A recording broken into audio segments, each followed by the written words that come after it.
बिस्मिल्लाहिर्रहमानिर्रहीम अस्सलाम वालेकुम। AK टेक्नो में आपका खुशामदीद। आज का जो हमारा वीडियो का टॉपिक है वो है इलेक्ट्रिक पावर। इस वीडियो में जो हम टॉपिक्स कवर करेंगे वो है what is electric power, what is active power, what is reactive power और व्हाट इज़ अपरेंट पावर। सबसे पहले देख लेते हैं इलेक्ट्रिक पावर क्या होती है। इलेक्ट्रिकल पावर देखने से पहले हम ये देखेंगे कि पावर क्या होती है, सिर्फ पावर क्या होती है। पावर वो होती है किसी भी काम को कंप्लीट करने में जो ताकत यूज होती है वो पावर कहलाती है।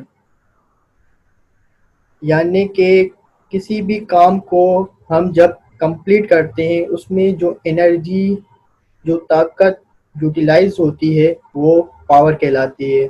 इसी तरह इलेक्ट्रिकल पावर क्या होती है। इलेक्ट्रिकल पावर वो पावर होती है जो electrical circuit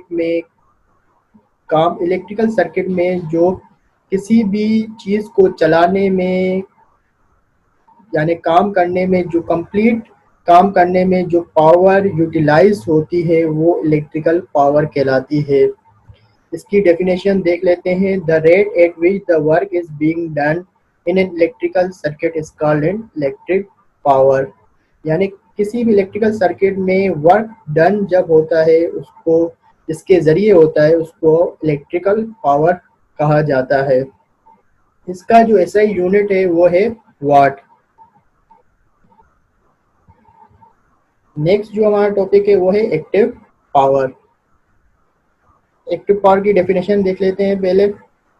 the power which is actually consume और utilize in an AC circuit is called active power, true power, real power. Active power को हम ट्रू पावर भी कहते हैं, रियल पावर भी कहते हैं, वर्किंग पावर भी कहते हैं। एक्टिव पावर वो पावर होती है जो एक्चुअली कंज्यूम होती है। किसी भी इलेक्ट्रिकल सर्किट में जो पावर कंज्यूम हो रही है, यूटिलाइज हो रही है एसी सर्किट में, ये पावर जो एसी सर्किट में यूटिलाइज और कंज्यूम हो रही है वो एक्टिव पावर कहलाती है।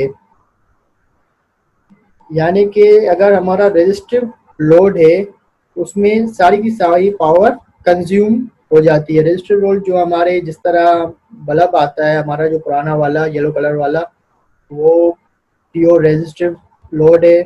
जिस तरह हीटर होता है इलेक्ट्रिक हीटर, वो भी प्योर रेजिस्टिव लोड है। उसमें जो पावर यूटिलाइज होती है वो एक्टिव पावर कहलाती है।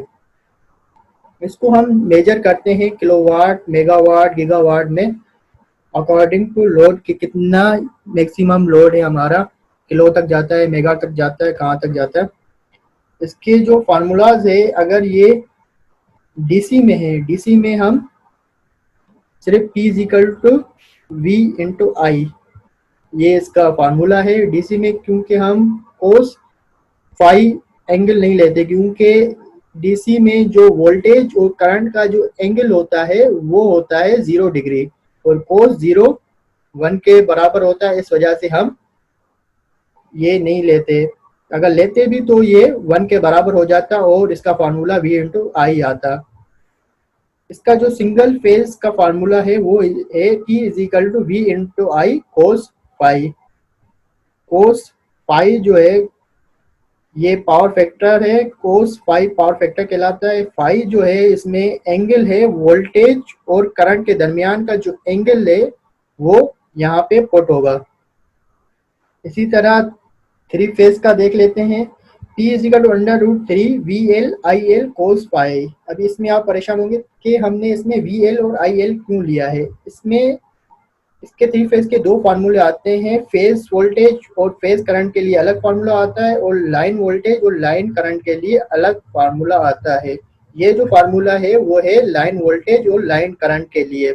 लाइन वोल्टेज और लाइन करंट इस पे मैं डेल्टा और स्टार पे एक इंशाल्लाह अलग से वीडियो बनाऊंगा, लेकिन आपको थोड़ा सा मैं बताता चल रहा हूँ कि लाइन वोल्टेज और लाइन करंट क्या होता है। थ्री फेज में जब हम दो फेज के दरमियान का जो वोल्टेज लेते हैं, दो फेज के दरमियान, वो होते हैं लाइन वोल्टेज। अगर हम किसी वाइंडिंग के स्टार्ट और एंड पॉइंट से जो वोल्टेज हम लेते हैं वो होते हैं बी फेज, और उसका जो करंट उसमें जो फ्लो करता है वो होता है आई फेज। इसी तरह थ्री फेज में जो वोल्टेज वी फेज का जो फार्मूला है वो है 3 VP/IP cos पाई। ये फेज वोल्टेज और फेज करंट के लिए यूज होता है फार्मूला। अभी देख लेते हैं रिएक्टिव पावर। जो नेक्स्ट टॉपिक है वो है रिएक्टिव पावर। रिएक्टिव पावर क्या होती है, इसकी डेफिनेशन देख लेते हैं।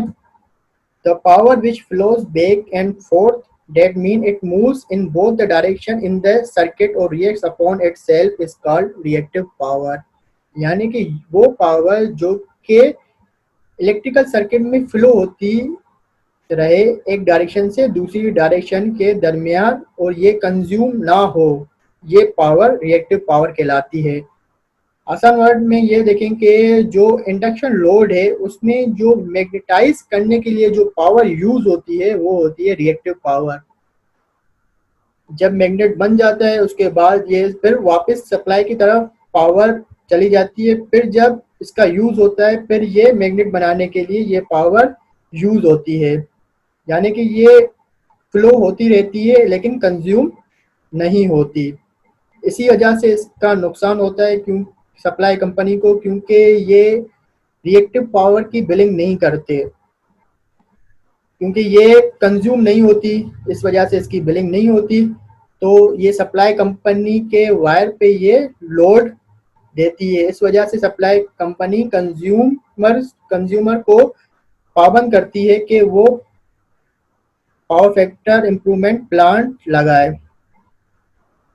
पावर फैक्टर पे एक इंशाल्लाह वीडियो बनाई जाएगी, आपको इससे ज़्यादा पता चलेगा कि रिएक्टिव पावर किस तरह पावर फैक्टर पे असरअंदाज होती है। अभी देखते हैं, इस पे मैं वीडियो को लेंथी नहीं करना चाह रहा, इस वजह से इसको सिर्फ रिएक्टिव पावर को यहाँ पे देखते हैं। रिएक्टिव पावर को जो मेजर हम करते हैं वो करते हैं kVAR में। रिएक्टिव पावर का जो फार्मूला है वो है रिएक्टिव पावर PR और Q is equal to V into I sine phi. इसके बाद देखते हैं अपरेंट पावर। नेक्स्ट टॉपिक जो है हमारा वह है अपरेंट पावर। अपरेंट पावर की पहले डेफिनेशन देख लेते हैं। The product of root mean square RMS value of voltage and current is known as apparent power. यानी किसी भी वोल्टेज और करंट की RMS वैल्यू को जब आपस में, प्रोडक्ट का मतलब होता है मल्टीप्लाई कराएंगे, तो वो अपरेंट पावर बनेगा।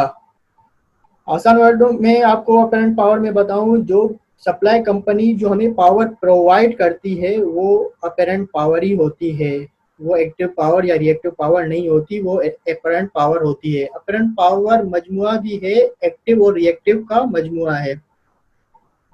यानी कि एक्टिव और रिएक्टिव को जब सम करेंगे तो ये अपरेंट पावर ही बनेगी। अपरेंट पावर को जो हम मेजर करते हैं वो करते हैं kVA और MVA में। वैसे तो इसका जो यूनिट है वो VA किलो, तो यानी वो वैल्यू को शो करता है किलो मेगा गीगा। इसका जो फार्मूला है अपरेंट पावर का, उसको रिप्रेजेंट करते हैं PA या S से, ज़्यादातर S से इसको रिप्रेजेंट करते हैं और उसका जो फार्मूला है V इंटू आई। अभी इन तीनों की हम एक एग्जांपल देख लेते हैं जिससे आपको इंशाल्लाह मज़ीद समझ में आ जाएगा। ये एक गिलास है जिसमें हमने एक कोल्ड ड्रिंक डाली हुई है। इसमें आप देख सकते हैं जो ये गिलास की लेंथ है जिसमें हम कोल्ड ड्रिंक डाली हुई है, उसमें एक हद तक कोल्ड ड्रिंक है, ऊपर उसके जाग है।